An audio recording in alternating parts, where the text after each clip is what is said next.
I want to thank you for calling this hearing, because the issue of transparency of the Federal Reserve System is something that is of crucial value to us. I rather enjoy the fact that the Federal Reserve has been in the limelight lately, because that is the source of our problems. That's where the inflation comes from. That's where the distortion comes from. That's where the malinvestment comes from. And it's a shame that we don't know more about it. But I don't blame the chairman of the Federal Reserve System for this, because it's already been quoted that 13.3 is in the law.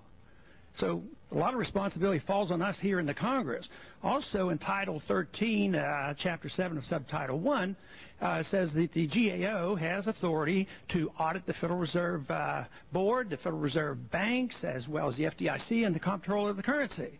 Sounds good, except you go to the next paragraph and say, except for you can't audit the Federal Reserve or any of these organizations for the things that matter, such as transactions with foreign banks, transactions with foreign governments, transactions with international banking organizations. We can't have real access to knowing what's happening at the discount window in detail, as well as how reserves are used, as well as information and what really transpires at the FOMC.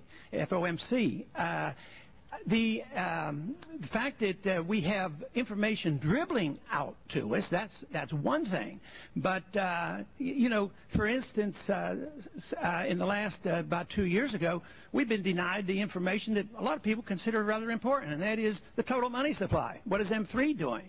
And that, of course, for some of us think that is important, but it indicates that transparency is not always the goal.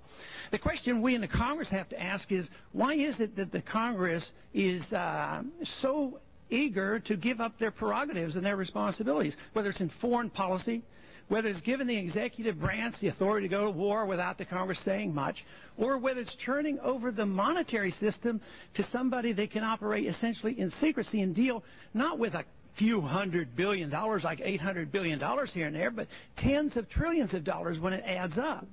And yet the Congress seems to do very little. So if we're concerned about transparency, if we're concerned about what's happening with monetary policy, believe me, the code has to be changed. But I'm delighted that the chairman of the Banking Committee is interested in this, at least to put some pressure.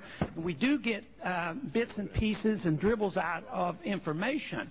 But why we turn over this tremendous power to actually run the economy, central economic planning, through the manipulation of prices? The whole problem we're facing today is that the Treasury and Congress and the Federal Reserve is trying to price things that they're incapable of pricing. That is the toxic assets, the illiquid assets. So if we'd only allow the market to operate, we might clean up the mess that we have brought upon ourselves.